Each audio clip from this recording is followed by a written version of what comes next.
آئیے سب سے پہلے ایک نظر ڈالتے ہیں روزنامہ جامع جم کی کچھ اہم سرخیوں پر۔ صرف ایران داعش کا مقابلہ کر سکتا ہے، نوام چامسکی۔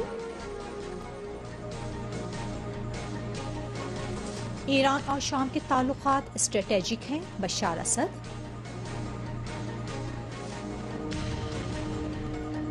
موسم کی خرابی ایئر ایشیا کے طیارے کے گرنے کا سبب بنی۔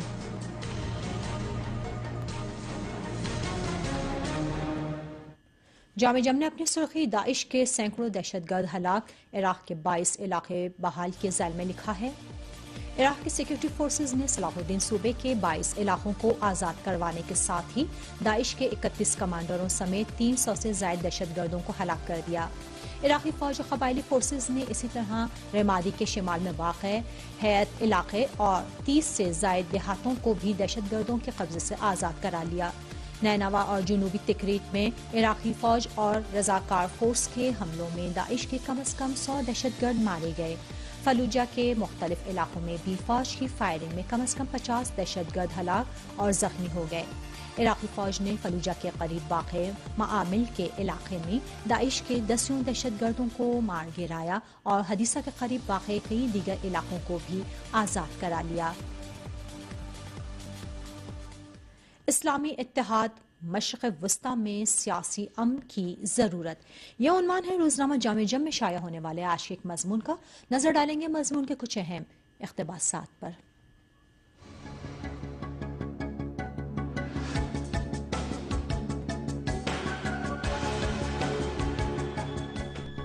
ہفتہ وحدت کا آغاز ایسے عالم میں ہوا ہے کہ اس سال تکفیری اور انتہا پسندانہ افکار سے مقابلے کے لیے عالم اسلام کو کسی بھی وقت سے زیادہ اتحاد کی ضرورت محسوس ہو رہی ہے۔ ایسے وقت میں عراق، شام، سوڈان، لیبیا، افغانستان، پاکستان اور علاقے کے کئی دیگر ممالک میں انتہا پسندی کے شعلے بھڑک رہے ہیں۔ اسلامی حکومتوں کو پہلے سے زیادہ سنجیدگی کے ساتھ اتحاد کے لیے کوشش کرنی چاہیے اور دہشت گردوں کو پھلنے پھولنے کا موقع نہیں دینا چاہیے، جو علاقے میں عدم استحکام اور جھڑپوں کے ماحول سے غلط فائدہ اٹھا کر پورے علاقے اور عالم اسلام کے مفادات کے لیے خطرہ بن گئے ہیں۔ بلا شبہ مسلمان ممالک کے اپنے مخصوص جغرافیائی، تاریخی، سیاسی اور معاشی حالات کے لحاظ سے بہت سے مفادات ہیں جو کبھی کبھی ایک دوسرے سے ٹکرا کر بحران بھی پیدا کر دیتے ہیں۔ اس کے باوجود سوال یہ ہے کہ ان میں سے کن مفادات کو عالم اسلام کے مفادات سے زیادہ ترجیح حاصل ہے، کیونکہ اب ان جزوی مسائل نے اسلامی ممالک کی سب سے بڑی ترجیح پر بھی اثر انداز ہونا شروع کر دیا ہے، اور یہ مسلمانوں اور پیغمبر اسلام صلی اللہ علیہ وآلہ وسلم کے پیغام رحمت کے دفاع کے لیے اسلامی حکومتوں کے اتحاد میں رکاوٹ بن رہے ہیں۔ یہ کیسے ہو سکتا ہے کہ بعض اسلامی حکومتیں اس حکومت سے دوستی کے لیے تیار ہیں جس نے اسلامی علاقوں پر غاصبانہ قبضہ کر رکھا ہے اور مسلمانوں کا قتل عام کر رہی ہے، لیکن وہ دیگر مسلمان حکومتوں سے قریب ہونے کے لیے تیار نہیں ہیں اور اپنی علاقائی رقابت کے لیے تیل اور دہشت گردی کے ہتھیار استعمال کر رہی ہیں۔ اس وقت عالم اسلام جن مسائل میں مبتلا ہے ان کے پیش نظر تمام اسلامی حکومتوں کو اتحاد کی کوششیں کرتے ہوئے ایسے حالات پیدا نہیں ہونے دینا چاہیے جو انتہا پسندی پر منتج ہوتے ہیں، کیونکہ انہی حالات کے سبب داعش، طالبان، القاعدہ، بوکو حرام، النصرہ اور اسی طرح کے دوسرے دہشت گرد گروہ عالمی رائے عامہ کو دین اسلام کی طرف سے بدگمان کر دیتے ہیں۔ عالم اسلام کے علماء، سیاستدانوں اور سماجی کارکنوں کی بھی ذمہ داری ہے کہ وہ تفرقہ انگیزی کا سدباب کرتے ہوئے ہر طرح کے تعصب سے دور ہٹ کر تمام اسلامی ممالک میں اتحاد کے پیغام کو پھیلائیں اور یہ بات کبھی نہ بھولیں کہ علاقائی رقابت کے سبب کبھی بھی اسلامی ممالک کے درمیان دشمنی کا ماحول پیدا نہیں ہونا چاہیے۔ یہ تھا روزنامہ جامع جم سے انتخاب کیا گیا ایک اداریہ۔ یہاں وقت ہے ایک بریک کا، بریک لیں گے اور پروگرام کو آگے بڑھائیں گے، ہمارے ساتھ رہیں۔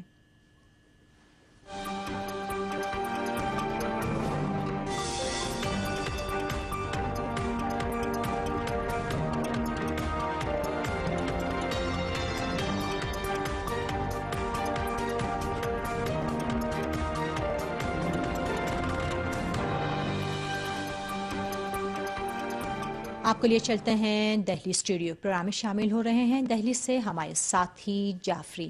جی جعفری، پروگرام میں خوش آمدید۔ بسم اللہ الرحمن الرحیم، السلام علیکم۔ نئی دہلی اسٹوڈیو کی جانب سے آپ سبھی ناظرین کا خیر مقدم ہے۔ میں ہوں محمد احمد جعفری اور آپ دیکھ رہے ہیں پروگرام اخبارات کا جائزہ۔ ناظرین، سب سے پہلے پیش خدمت ہے روزنامہ انقلاب کی کچھ اہم سرخیاں۔ ڈھاکہ میں مظاہروں پر پابندی، خالدہ ضیاء نظر بند۔ اپوزیشن بنگلہ دیش نیشنلسٹ پارٹی 5 جنوری کو جمہوریت کی موت کا دن قرار دیتے ہوئے احتجاج کرنے پر مصر۔ امریکی پابندی بے بنیاد اور معاندانہ ہے شمالی کوریا۔ امریکہ پر کئی گھنٹوں تک انٹرنیٹ کے رابطے کو منقطع کرنے کا الزام۔ شدت پسند تنظیم بوکو حرام نے بورنو ریاست کے ایک گاؤں سے 40 افراد کو اغوا کیا۔ ناظرین، روزنامہ انقلاب نے جنتا پریوار ایک بار پھر متحد ہونے کے لیے تیار کے عنوان سے محمد نوشاد عالم کا ایک مضمون شائع کیا ہے، جس میں مضمون نگار کہتے ہیں: ایک لمبے عرصے تک الگ تھلگ رہنے کے بعد جنتا پریوار وقت اور حالات کے علاوہ سیاسی نقطہ نظر کو سامنے رکھتے ہوئے ایک بار پھر متحد ہونے کے لیے تیار ہو گیا ہے۔ حالانکہ جنتا پریوار کا اتحاد ٹیڑھی کھیر ہے، پھر بھی 6 جماعتوں پر مشتمل اس اتحاد کو عملی جامہ پہنانے کے لیے سیاست کے ماہرین نے کمر کس لی ہے۔ اس سلسلے میں سب سے بڑا سوال یہی ہے کہ نیا پریوار اپنے کنبے کے مفادات کو پس پشت ڈال کر کون سا نیا متبادل پیش کرے گا جس میں جنتا کے مفادات کو سامنے رکھا جا سکے گا۔ ناظرین، مضمون نگار آگے کہتے ہیں: ہندوستان کے عوام کے سامنے سیاسی متبادل پیش کرنے کے لیے ملائم سنگھ یادو کی سماجوادی پارٹی کے علاوہ جن 6 جماعتوں نے اتحاد میں شمولیت کے لیے حامی بھری ہے، ان میں جنتا دل سیکولر، راشٹری جنتا دل یونائٹڈ، انڈین نیشنل لوک دل اور سماجوادی جنتا پارٹی راشٹری شامل تھیں۔ حالانکہ ابھی تک نئی جماعت کا نام طے نہیں ہو سکا ہے، لیکن بعض رہنماؤں کا خیال ہے کہ اس کا نام سماجوادی جنتا دل رکھا جائے، جبکہ کچھ لوگ چاہتے ہیں کہ اس کا نام سماجوادی جنتا پارٹی ہونا چاہیے۔ ناظرین، مضمون نگار آخر میں کہتے ہیں: یہ امید کی جا رہی ہے کہ سماجوادی اسٹریم سے نکلی ان جماعتوں کو ریاستوں میں پسماندہ ذاتوں کی حمایت ملے گی۔ اس کی امید اس لیے بھی کی جا رہی ہے کہ مودی حکومت نے عوام سے جو وعدے کیے ہیں ان کو پورا کرنا اس کے لیے تقریباً ناممکن ہے۔ اس لیے جیسے جیسے وقت قریب آتا جائے گا لوگ اس سے متنفر ہوتے جائیں گے اور ایسے میں جنتا پریوار کے اتحاد کو فائدہ ہو سکتا ہے۔ ناظرین، اب رخ کرتے ہیں روزنامہ ہندوستان ایکسپریس کی کچھ اہم سرخیوں کا۔ آسٹریلیا کے جنوب میں جنگلاتی آگ، ہزاروں افراد نقل مکانی پر مجبور۔ دہشت گردوں کے نشانے پر دہلی کابل پرواز۔ خیبر ایجنسی فضائی کارروائی میں 31 شدت پسند ہلاک۔ ناظرین، روزنامہ ہندوستان ایکسپریس نے روزگار میں اضافے کی امید کے عنوان سے ایک اداریہ شائع کیا ہے، جس میں اداریہ کہتا ہے: نوکری اور روزگار کے لیے سال امید افزا ثابت ہو سکتا ہے۔ کئی ماہرین اور ریسرچ کمپنیوں کا خیال ہے کہ سال 2015 میں ملک کے پرائیویٹ سیکٹر میں کم سے کم 10 لاکھ ملازمتیں ضرور ملیں گی۔ یہی نہیں، اس سال ایوریج سیلری 15 سے 20% تک بڑھ سکتی ہے، جبکہ 2014 میں 10 سے 12% تک ہی بڑھی تھی۔ یہ رائے صرف ایک سبز باغ یا نوجوانوں کو حوصلہ بڑھانے والا نہیں، ماہرین کا اندازہ معیشت کے کئی شعبوں کے ٹھوس اندازوں پر مبنی ہے۔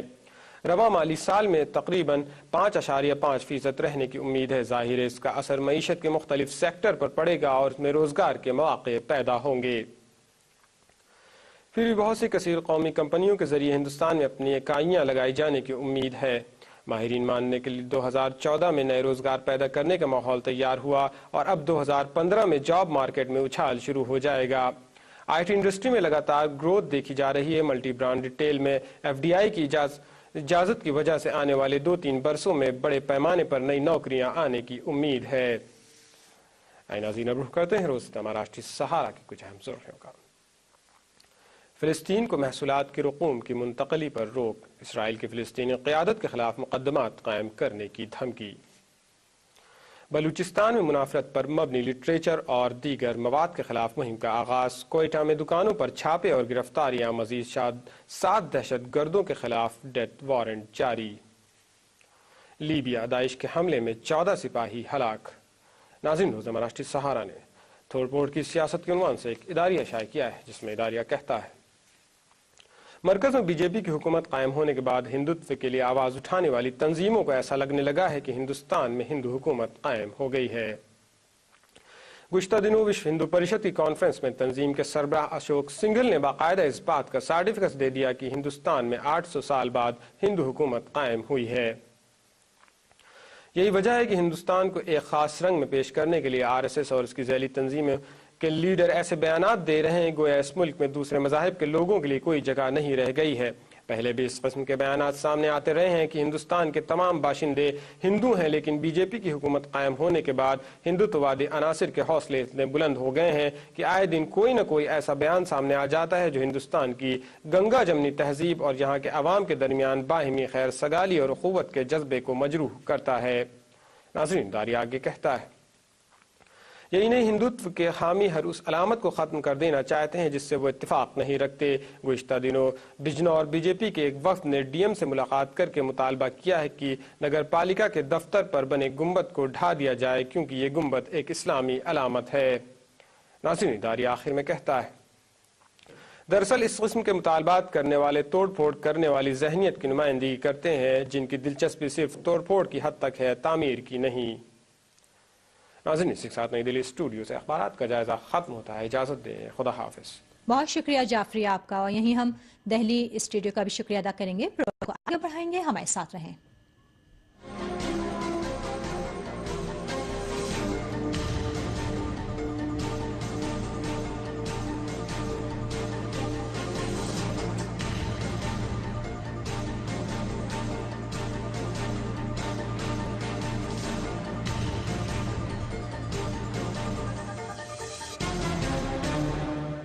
اور اب پروگرام میں شامل کریں گے ایران ہی سے شائع ہونے والے ایک اور اخبار شرح کی کچھ اہم سرخیوں کو۔ سعودی عرب سے مذاکرات کے لیے تیار ہیں حکومت کے ترجمان۔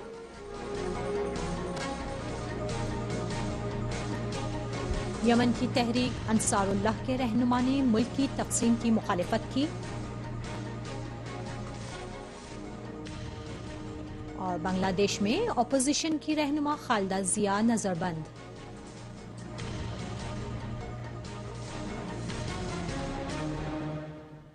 روزنامہ شرق نے اپنی سرخی لبنان کی جانب داعش کی چھلانگ کے ذیل میں لکھا ہے، شمالی لبنان کا علاقہ داعش کے دہشت گردوں کے لیے ایک پناہ گاہ میں تبدیل ہوتا جا رہا ہے۔ 3 ماہ قبل اس قسم کے اطلاعات آئی تھیں کہ داعش اور جبہت النصرہ کے دہشت گرد شام کے ساتھ لبنان کی شمال مشرقی سرحد کے قریب واقع قلمون اور القصیر علاقوں میں اپنے ٹھکانوں کو مضبوط بنانے کے لیے حملہ کرنے کی تیاری میں ہیں۔ شام کی سرحد کے قریب لبنان کے ارسال شہر میں مرتبیہ گزرگاہ پر جبہت النصرہ کے ایک اجلاس کے دوران لبنان کی فوج کے حملے میں 6 دہشت گرد ہلاک اور 17 شدید زخمی ہو گئے۔ دوسری جانب لبنان کے ایک اعلیٰ سیکورٹی عہدیدار جنرل عباس ابراہیم نے اعلان کیا کہ دہشت گرد گروہ داعش نے حال ہی میں قلمون علاقے میں اپنی فورسز میں اضافہ کیا ہے اور وہ اس علاقے میں اپنے آپ کو دوبارہ منظم کرنے کی کوشش کر رہا ہے۔ تعلقات کی پگھلتی برف، یہ عنوان ہے روزنامہ شرق میں شائع ہونے والے ایک مضمون کا، تو نظر ڈالیں گے مضمون کے کچھ اہم اقتباسات پر۔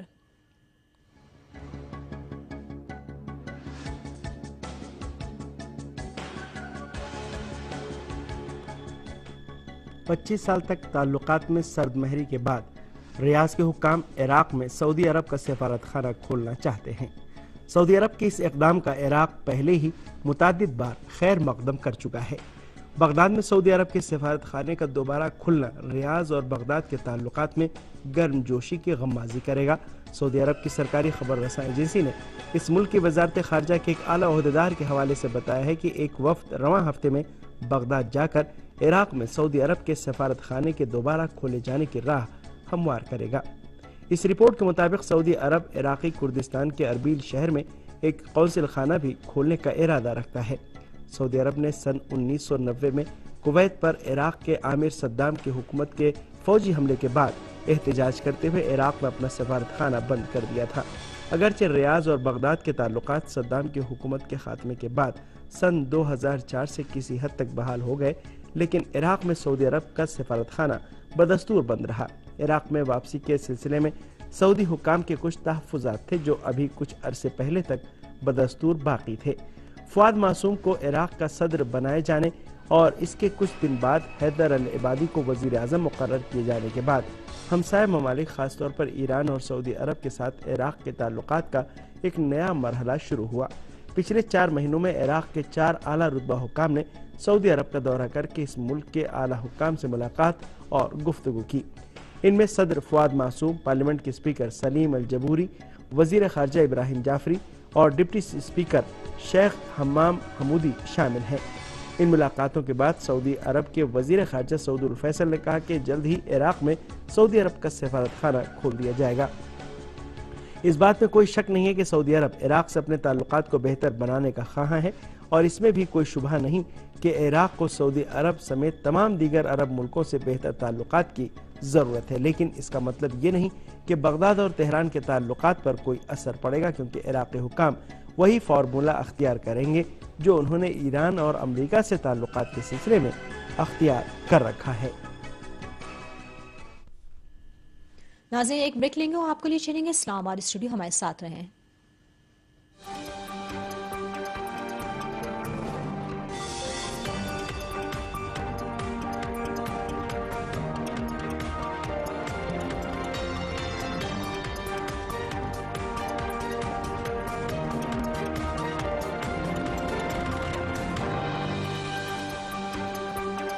پاکستانی اخبارات کے ساتھ اسلام آباد میں موجود ہے ہماری ساتھی منتہا۔ جی منتہا، پروگرام میں خوش آمدید۔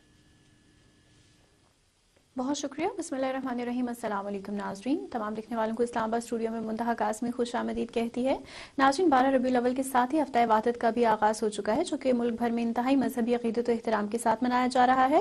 آج کے پاکستانی اخبارات بھی اس حوالے سے اپنی اہم سرخیاں، مقالے اور تجزیے پیش کرتے دکھائی دیتے ہیں، تو آغاز کریں گے آج کے اپنے جائزے کا روزنامہ دنیا کی چند اہم سرخیوں سے۔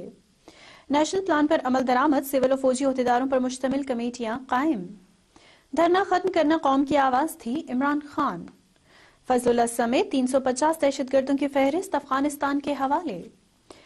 روزنامہ دنیا میں شائع اداریے کا احوال یہاں جانتے چلیں گے، جس کا عنوان ہے 21ویں آئینی ترمیم کا بل قومی اسمبلی میں پیش۔ ناظرین، عنوان کے ذیل میں تحریر کیا گیا ہے کہ سیاسی قیادت نے 20 نکاتی آئینی مسودے کو بھی حتمی شکل دے دی ہے، جس پر آج کے دن قومی اسمبلی اور کل کے دن سینٹ میں ووٹنگ ہوگی۔ طے پایا ہے کہ خصوصی عدالتوں میں کوئی بھی ٹرائل وفاقی حکومت کی مرضی کے بغیر نہیں ہوگا، جبکہ بل منظوری کے بعد فوری طور پر نافذ العمل ہو جائے گا۔ دہشت گردی کے سدباب اور دہشت گردوں کی بے کنی کے لیے ٹھوس اقدامات کے حوالے سے قومی قیادت کا اتفاق رائے اور ہم آہنگی خوش آئند ہے۔ اس کا مطلب یہ ہے کہ ملک میں انتہا پسندی اور دہشت گردی کے خاتمے کے لیے جو اقدامات بھی کیے جائیں گے، ان میں حکومت کو ساری ملکی سیاسی قوتوں کی تائید حاصل ہوگی، جبکہ فوجی عدالتیں سرحد کے ساتھ دہشت گردی کے مقدمات کے سماعت کریں گی اور فیصلے سنیں گی، اور دوسری جانب آپریشن ضرب عضب کی رفتار اور شدت بھی بڑھائی جائے گی، تو اس کے نتیجے میں مجموعی طور پر ملک میں دہشت گردی کے واقعات رک جانے کی امید بڑھے گی، کیونکہ سماج کا امن تباہ کرنے والوں کو جان کے لالے پڑ جائیں گے اور ان کے لیے کوئی بھی راہ فرار بچ نہ پائے گی۔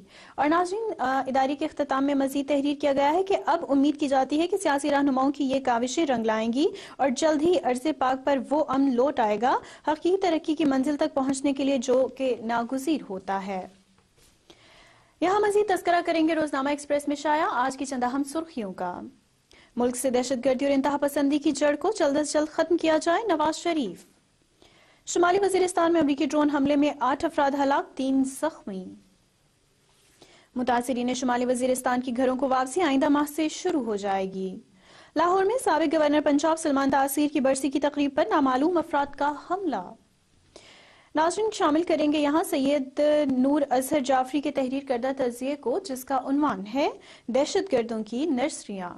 تجزیہ نگار تحریر کرتے ہیں کہ قوم کے نونہالوں کو خون میں نہلا کر دہشت گردوں نے اس بات کو واضح کر دیا ہے کہ ایسے ارادے اور عزائم کا یہی مقصد ہوتا ہوگا کہ دہشت گرد ایک دن میں پیدا نہیں ہو جاتے، اچانک نہیں بن جاتے، ان کی نرسریاں ہیں جہاں یہ خوفناک پودے نشو نما پاتے ہیں۔ ان نرسریوں کا وجود ختم کرنا ہوگا، ان نرسریوں کے ذمہ داروں کو جڑ سے اکھاڑنا ہوگا، جبکہ داعش کے حمایتوں کو اب تلاش کرنا ہوگا، جبکہ یہ ایک فتنہ ہے جو امن عالم کو ہی نہیں مسلمانوں کو بھی تباہ کرنے اور اسلام کا چہرہ بگاڑنے میں ملوث ہے، جبکہ وہ انسانوں کے ہلاک کرنے والے نظریے کی مذمت کرتا ہے۔ یہ انسانیت کے دشمن ہے، انسانیت تمام عالم انسانیت کی میراث ہے، لہٰذا یہ تمام بنی ہوئے انسان کے دشمن ہے اور تمام انسانوں کو ان سے لڑنا اور انہیں ختم کرنا ہوگا، چاہے کہ وہ اسرائیل میں ہو یا کسی بھی اور ملک میں۔ ہر جگہ جا کر ان کا تعاقب کرنا اور ختم کرنا ہی اصل فلاح انسانیت ہے، اور ان کے ساتھ ہی اس نظریے کا خاتمہ نرسریوں کے خاتمے کی صورت میں ضروری ہے، جبکہ وہ نرسریاں کہاں ہیں اور کون ان نرسریوں کے ذمہ دار ہیں، یہ حکومت سے پوشیدہ نہیں ہے۔ اب حکومت کو بھی چاہیے کہ وہ اپنی خاموشی توڑے، کیونکہ اب وقت آ گیا ہے کہ خاموشی کو توڑ دیا جائے۔ ناظرین، مزید احوال جانتے چلیں گے یہاں روزنامہ جنگ میں شائع آج کی چند اہم سرخیوں کا۔ قومی اسمبلی کا اجلاس آج ہوگا، آئینی ترمیم کے بل کی منظوری کا امکان۔ کئی بار طالبانائزیشن کے پھیلنے کا خدشہ ظاہر کر چکا ہوں، الطاف حسین۔ فوج دہشت گردوں اور سہولت کاروں کے خلاف کارروائی میں مدد کرے گی، آرمی چیف۔ پروگرام کے آخر میں شامل کرتے چلیں گے حذیفہ رحمان کے تحریر کردہ تجزیے کو، جس کا عنوان ہے 2015 کا پہلا تحفہ۔ حذیفہ تحریر کرتے ہیں کہ میاں نواز شریف سمجھتے ہیں کہ آئین میں ترمیم اور فوجی عدالتوں کے قیام سے ان کی مشکلات ختم ہو جائیں گی، اور انہیں یقین دہانی کرائی گئی ہے کہ تحریک انصاف کا دباؤ زائل ہو جائے گا۔ تو شاید میاں صاحب غلط سوچ رہے ہیں۔ جمہوری قوتوں نے ایسی دلدل تیار کی ہے جس کی خوراک ہم سب ہوں گے۔ میاں صاحب کو یاد ہونا چاہیے کہ پرویز مشرف نے چند روز قبل فوج کے آئین میں کردار کی بات کی تھی، اور میاں نواز شریف نے اس پر منوعن عمل کر لیا۔ سال 2015 نے اپنے پہلے ہفتے میں ہی شاندار تحفے تو ہمیں دے دیے، اب ہمیں اس تحفے کو سنبھال کر رکھنا چاہیے۔ لیکن چند سوالات تجزیہ نگار تحریر کرتے ہیں کہ میں قارئین پر بھی چھوڑتا ہوں کہ آئین کے ساتھ یہ چھیڑ چھاڑ مسلم لیگ نون کی ہی حکومت میں کیوں ہوتی ہے؟ کیا نواز شریف نے فوجی عدالتوں کی اس قدر حمایت کی اس لیے کی کہ عمران خان کے دباؤ سے یہ اقدام بہتر ہے؟ کہیں سیاستدانوں نے ان کی مرضی کے مطابق انہیں آئینی تحفظ تو نہیں دے دیا؟ آخر میں تحریر کیا جاتا ہے کہ یہ سوالات تلخ ضرور ہیں، مگر قارئین بھی ان پر اب غور کریں۔ اور ناظرین، اسی کے ساتھ ہی آج کا ہمارا پروگرام یہاں اختتام پذیر ہوا چاہتا ہے۔ اسلام آباد اسٹوڈیو سے اپنی میزبان کو اجازت دیجیے گا، خدا حافظ۔ بہت شکریہ منتہا آپ کا۔ اور ناظرین، اب حسب معمول باری ہے بین الاقوامی میڈیا سے انتخاب کیے گئے کچھ چند کارٹونوں کی، تو آئیے مل کر دیکھتے ہیں۔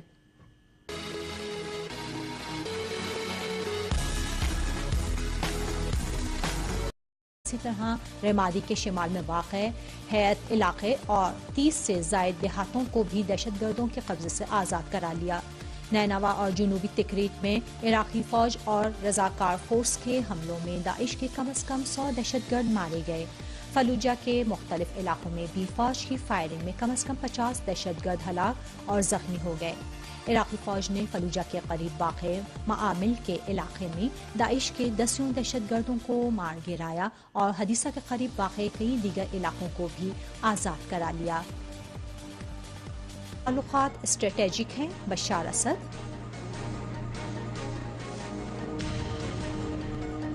موسم کی خرابی ایئر ایشیا کے طیارے کے گرنے کا سبب بنی۔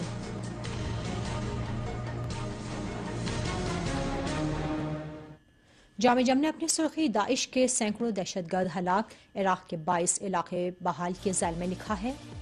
عراق کی سیکورٹی فورسز نے صلاح الدین صوبے کے 22 علاقوں کو آزاد کروانے کے ساتھ ہی داعش کے 31 کمانڈروں سمیت 300 سے زائد دہشت گردوں کو ہلاک کر دیا۔ عراقی فوج اور قبائلی فورسز نے شام، سوڈان، لیبیا، افغانستان، پاکستان اور علاقے کے کئی دیگر ممالک میں انتہا پسندی کے شعلے بھڑک رہے ہیں۔ اسلامی حکومتوں کو پہلے سے زیادہ سنجیدگی کے ساتھ اتحاد کے لیے کوشش کرنی چاہیے اور دہشت گردوں کو پھلنے پھولنے کا موقع نہیں دینا چاہیے، جو علاقے میں عدم استحکام اور جھڑپوں کے ماحول سے غلط فائدہ اٹھا کر پورے علاقے اور عالم اسلام کے مفادات کے لیے خطرہ بن گئے ہیں۔ بلا شبہ مسلمان ممالک کے اپنے مخصوص جغرافیائی، تاریخی، سیاسی اور معاشی حالات کے لحاظ سے بہت سے مفادات ہیں جو کبھی کبھی ایک دوسرے سے ٹکرا کر بحران۔ اسلامی اتحاد، مشرق وسطی میں سیاسی امن کی ضرورت، یہ عنوان ہے روزنامہ جامع جم میں شائع ہونے والے آج کے ایک مضمون کا۔ نظر ڈالیں گے مضمون کے کچھ اہم اقتباسات پر۔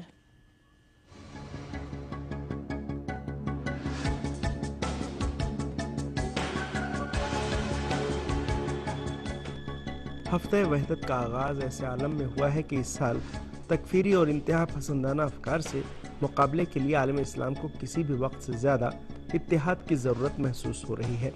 ایسے وقت میں عراق،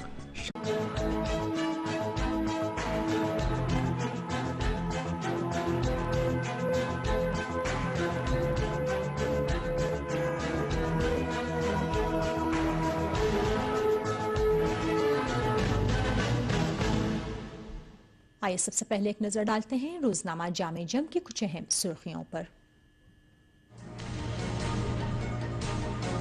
صرف ایران داعش کا مقابلہ کر سکتا ہے، نوام چامسکی۔